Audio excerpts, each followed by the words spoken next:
तो मैंने अपना यहाँ पे हेयर ट्रांसप्लांट जो है वो डिसाइड किया था काफ़ी जानकारी लेकर अलग अलग जगह पर, देहरादून में, हमारे यहाँ जयपुर राजस्थान में। उसके बाद मेरे को यहाँ पर समझाया गया कैसे कैसे क्या प्रोसेस रहेगा। तो प्रोसेस समझने के बाद फिर मैंने मन बनाया कि ठीक है मैं यहीं से कराता हूँ, ट्रस्ट करता हूँ। सो कॉन्फिडेंस इस हद तक गिर जाता है कि मेरे पास तो कैप्स का कलेक्शन है, लगभग 10 से 11 कैप ही मेरे पास हैं जो मैंने पिछले 2-3 साल में इकट्ठी करी थी। हेलो एवरीवन, मेरा नाम रवि है, मैं राजस्थान से हूँ और मैंने जो अपनी पीआरपी है वो अपने 24 में ही कराई थी यहाँ से QHT हरिद्वार से। और इसका जो भी आगे की रिव्यू और बातें हैं वो हम आगे अब बताएंगे, सवाल जवाब जैसा कि मेरे से पूछा जाएगा। तो मैंने अपना यहाँ पे हेयर ट्रांसप्लांट जो है वो डिसाइड किया था काफ़ी जानकारी लेकर अलग अलग जगह पर, देहरादून में, हमारे यहाँ जयपुर राजस्थान में। फिर काफ़ी जगह जब नॉलेज ली इस चीज़ की तो स्टार्टिंग में तो डर सबको रहता है, फिर बट एक ट्रस्ट वाली बात होती है। तो क्योंकि मैंने देखा, फिर सबसे प्राइमरली मैं बताऊंगा तो मैंने राजपाल यादव की जो वीडियो देखी QHT हरिद्वार की, तो मेरा ट्रस्ट वहां से थोड़ा जगा कि मैंने कहा हाँ सही जगह है, यहाँ पर जाकर पहले जानकारी लेते हैं। फिर मैं यहाँ पर आया, मैंने कंसल्ट किया डॉक्टर से, तो उन्होंने मेरे को सब प्रोसीजर बताया कि ऐसे ऐसे होता है। मैं अपने हेयर फॉल जब से मेरा शुरू हुआ था उससे पहले से ही, हेयर ट्रांसप्लांट से पहले से ही मैं अपनी पीआरपी ले रहा था दिल्ली में एक जगह से। बट मैं देख रहा था कि पीआरपी से डायरेक्ट इतना मेरे को कोई इम्प्रूवमेंट नहीं हो रहा। फिर मैंने हेयर ट्रांसप्लांट का मन बनाया था, फिर मैंने यहाँ पर आकर कंसल्ट किया। उसके बाद मेरे को यहाँ पर समझाया गया कैसे कैसे क्या प्रोसेस रहेगा। तो प्रोसेस समझने के बाद फिर मैंने मन बनाया कि ठीक है मैं यहीं से कराता हूँ, ट्रस्ट करता हूँ। और 26 मई 2024 को मैंने अपना ट्रांसप्लांट किया है था और आज है 25 जून 2025। तो लगभग जो है 13 महीने हो चुके हैं। सो दिस टाइम मेरी ये 7th पीआरपी कराने के लिए आया हूँ मैं 11 महीने में। तो अभी ये है कि जब आपका हेयर ट्रांसप्लांट होता है, जिस दिन आपका हेयर ट्रांसप्लांट बताते हैं कि डॉक्टर आपको करेंगे, उस दिन सबसे पहले प्रोसेस होता है कि आपके पहले हेड को शेव करा जाता है, जिससे बालों की जो लेंथ है वो बिल्कुल कम कर दें। और वहां पर स्लिट्स बनाए जाते हैं जहां पर बाल लगेंगे। तो अगर आपका ज्यादा एरिया है अगर हेयर ट्रांसप्लांट के लिए, तो उसमें 2 दिन लगते हैं मोस्टली। पहले दिन स्लिट बनाते हैं, दूसरे दिन ग्राफ्ट लगाते हैं। स्लिट मतलब आपकी जगह बनाते हैं सर में, कहाँ जहां पर बाल लगेंगे, और अगले दिन फिर वहां पर ग्राफ्ट आपके लगाते हैं। अगले दिन ही ग्राफ्ट निकालते हैं, हैंड टू हैंड लगाते हैं। इसीलिए उसका सक्सेस रेट यहाँ पर QHT में ज्यादा है। सो मैं यहाँ पर आया था उस दिन, फिर हेयर ट्रांसप्लांट हुआ, स्लिट्स बने, और हेयर ट्रांसप्लांट होने के बाद फिर मैं एक दिन हरिद्वार में ही रुका। फिर मैं अपने जो है घर चला गया। सो आपको इनिशियली जो है ध्यान रखना होता है सर्जरी के 7 से 10 दिन, तो सबसे ज्यादा ध्यान रखना होता है कि आपको हेड का मूवमेंट थोड़ा डाउन नहीं लेना, जिससे आपका ब्लड फ्लो हेड में अचानक से ज्यादा ना बढ़े। और आपको सर नहीं लगाना किसी भी चीज पर, रगड़ना नहीं है सर को, जैसे सोते टाइम हो जाता है कभी कभार।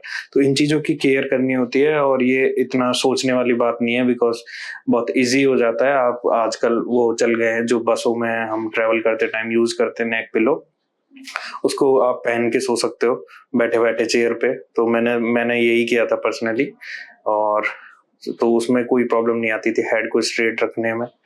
7 दिन के बाद आपको फिर थोड़ा 10-15 दिन और कैप पहन के रखनी पड़ती है, सर्जिकल कैप, जिससे आपके मेनली डस्ट और धूप ना जाए डायरेक्ट जहां पर आपके हेयर ट्रांसप्लांट हुए हैं। तो जब ये प्रोसेस 21 दिन का मेनली होता है, इसके बाद आपको लगभग जब 1 महीना पूरा हो जाता है, वैसे इसी दौरान आपको कुछ चीजें बताई जाती हैं कि आपको जो है हेड स्प्रे करते रहना है, और जो भी दवाई खाने को दी जा रही है स्वेलिंग को रोकने के लिए, और ये सब चीजें आपको समझा दी जाती हैं ऑन टाइम टू टाइम। और आपको जो है 24/7 कांटेक्ट भी दिया जाता है। अगर आपको कोई परेशानी हो रही है, दिक्कत हो रही है, तो आप वहां से उनसे पता कर सकते हैं। उसके बाद जब आपका 1 मंथ हो जाता है तो मेरे को फिर पीआरपी के लिए और यहाँ पर कंसल्ट करने के लिए दोबारा बुलाया गया था। फिर मैं आया तब मेरा देखा गया कि जो एरिया है वो सही है कि नहीं। उसके बाद उसमें पीआरपी की गई। देन आपको फिर इसमें कुछ ऐसा केयर वाली बात नहीं है कि आपको उतना ही हसल करना पड़ेगा इस चीज में, बट आपको ये है कि मोरल थोड़ा डाउन हो जाता है, बिकॉज 1 मंथ और 1.5 मंथ के बाद आपका शेडिंग फेज लगभग लगभग शुरू होने लगता है। तो आपका फिर 3-4 महीने तक शेडिंग फेज चलता है। शेडिंग फेज में कुछ नहीं है कि जो आपके बाल लगाए गए हैं शाफ्ट्स, तो उनका जो रूट का एरिया है वो तो लगा दिया, इम्प्लांट कर दिया आपके सर में। तो उसके ऊपर का जो बाल है वो झड़ने लगता है, क्योंकि अभी वो नया लगाया जैसे। बट हमको ऐसा ना लगे कि वो पूरा हमारा डैमेज हो गया सर, नहीं, उसमें जो जड़ होती है वो नीचे ही होती है सर में, और वो बाद में 3-4 महीने के बाद उगने लगती है। तो यही होता है शेडिंग फेज में। मोस्टली लोग डरने लगते हैं कि हमारा तो ट्रांसप्लांट खराब हो गया, बट ऐसा नहीं होता।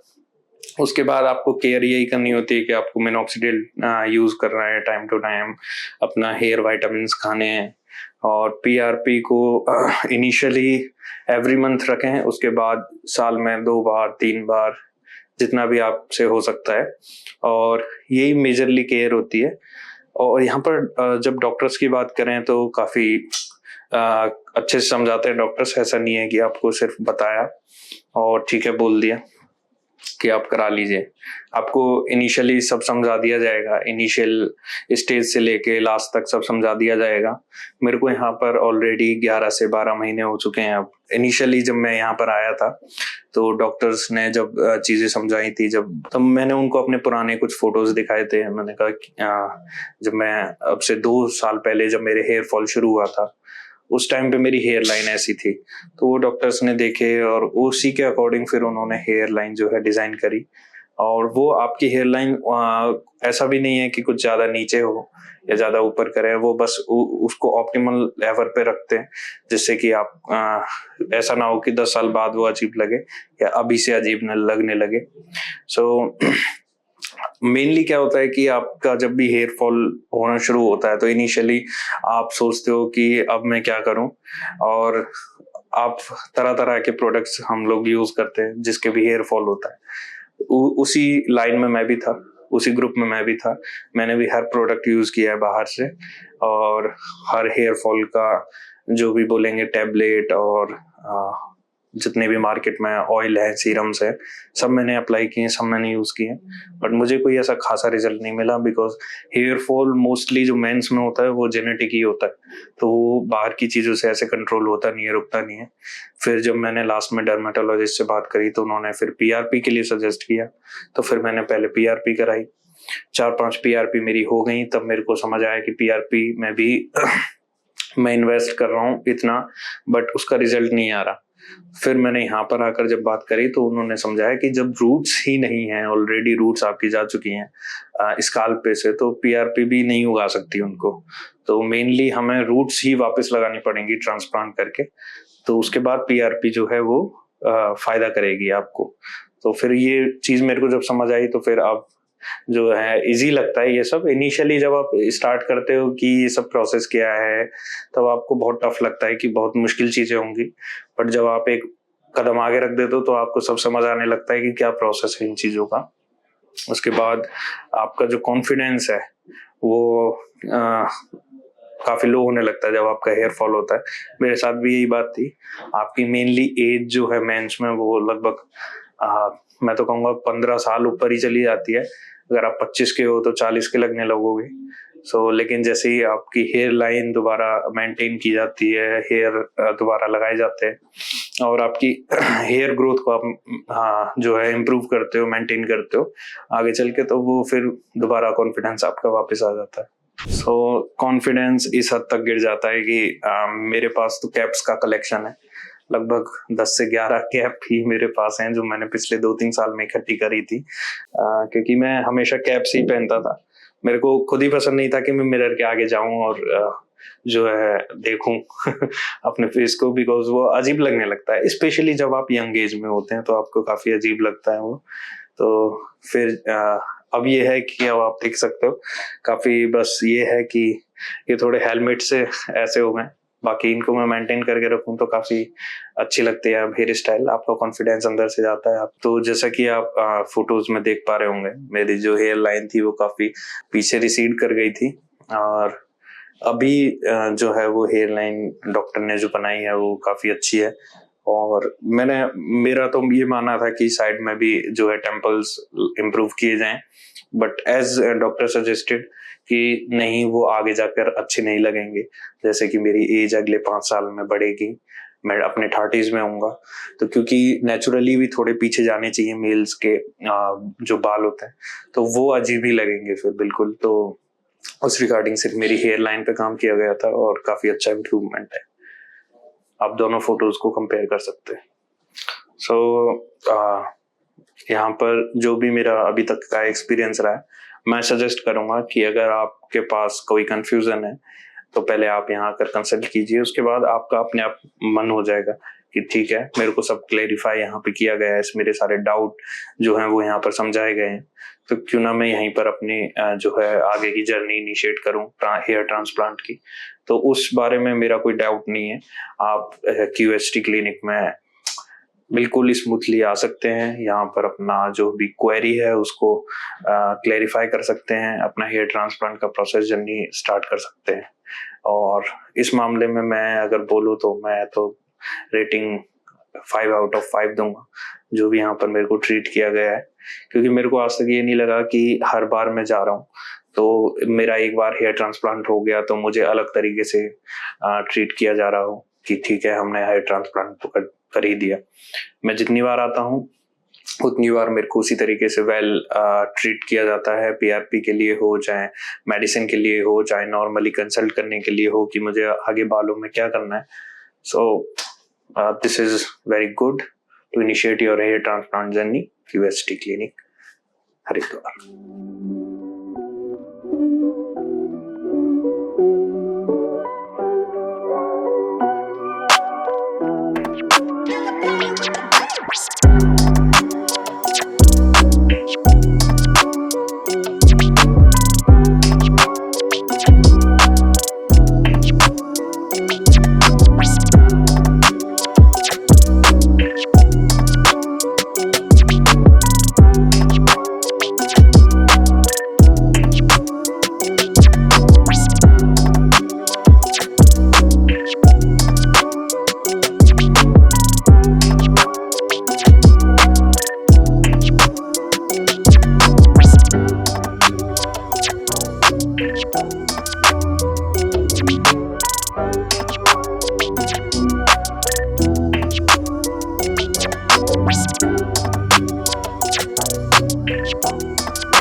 हेलो फ्रेंड्स, अगर आपने अभी तक हमारे चैनल को सब्सक्राइब नहीं किया है तो प्लीज इस वीडियो को लाइक कीजिए, शेयर कीजिए और हमारे चैनल को सब्सक्राइब कीजिए। और ध्यान रहे बेल आइकन दबाना ना भूलें, जिससे हमारे हर वीडियो का अपडेट आपको समय समय पर मिलता रहेगा।